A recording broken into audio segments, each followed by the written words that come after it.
Hello, જય Shri Krishna friend. તો આપણે વેકેશન કરવા આવી ગયા છીએ, પણ આવીને મેં પણ મારો ભાઈ છે અને મારા હાથે ભીંડા બટેકાને ચિપ્સનું શાક બહુ ભાવે છે. તો મને કહે છે કે તું જ બનાવવા છે. તો હું તો એના માટે ભીંડાનું શાક બનાવું છું, પણ એ ભાઈ શું કરે છે એ જોઈ લઈએ આપણે કંઈક. મને તો કામ ચીંધીને ભાઈ પોતે આરામ ફરમાવે છે. જો સુધા સુધા ફોન જોવાનો છે ભાઈ, મને આવીને વેકેશનનું કામ કરાવવાનું છે. જો મને કહે છે કે ભીંડાનું શાક બનાવું, હું કામ કરું છું અને ભાઈ પોતે ફોન જોવે છે આરામથી. મોદી જો ફોન જોવે છે પોતે. તો આપણે હવે કરવા આવ્યા છીએ, આપણે વેકેશન કરવા આવ્યા છીએ. તો હવે આપણે એને ભીંડાનું શાક ખાવાની ઈચ્છા છે તો બનાવી દઈ. તો જુઓ, મેં ભીંડાના શાક બનાવવા માટે પહેલાં તો બટેકાની ચિપ્સ તળી લીધી છે, ત્યાર પછી ભીંડો તળી લીધો છે અને ભીંડાનું શાક બનાવું છું. એને ખૂબ જ ભાવે છે મારા હાથે બનાવેલું, તો એ બનાવી દઈએ. આપણે તો શાક બનાવવાનું ચાલુ કરી દીધું છે. ભીંડાની ચિપ્સ તળી લીધી છે, બટેકાની ચિપ્સ તળી લીધી છે, ટમેટા સુધા લીધા છે. હવે આપણે વઘાર મૂકીએ તો રેસીપી પણ તમારે શીખાઈ જશે. રાઈ જીરુંનો વઘાર કરવાનો છે.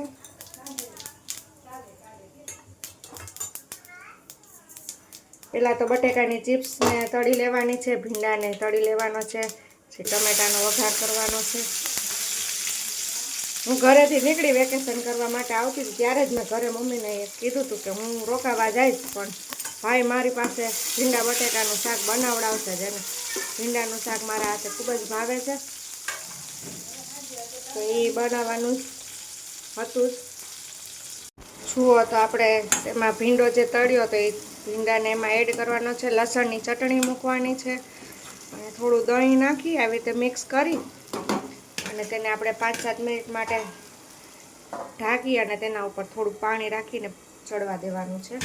અને આખી ફૂલ રેસીપી તમારે જોવી હોય તો મેં મારી યુટ્યુબ ચેનલ પર તેની આખી રેસીપી પણ આપેલી છે, તો તમે ચેનલ પર જઈ અને એ પણ આખી રેસીપી પણ જોઈ શકશો અને ચેનલને સબસ્ક્રાઈબ પણ કરી દેજો. શાક બનીને રેડી થઈ ગયું છે, ખૂબ જ સરસ લાગે છે. શાક બનાવીને રેડી થઈ ગયું છે. હવે આપણે ભાઈને શાક રોટલી આપી દઈએ. ભીંડા બટેકાની ચિપ્સનું શાક, રોટલી, કાચું સલાડ સરસ બનાવ્યું છે. ભાઈ લ્યો, તારી થાળી રેડી થઈ ગઈ છે. તારું ભાવતું શાક,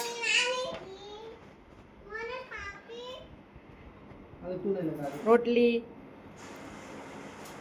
મામાને ભાગ પડાવે છે ઢીંગલી. કેવું બન્યું છે જમીને મને જરાક કહેજે. કેવું બન્યું છે? સરસ ભાઈવું? સરસ. ચાલો આપણે સક્સેસ બનાવેલું. હાલો,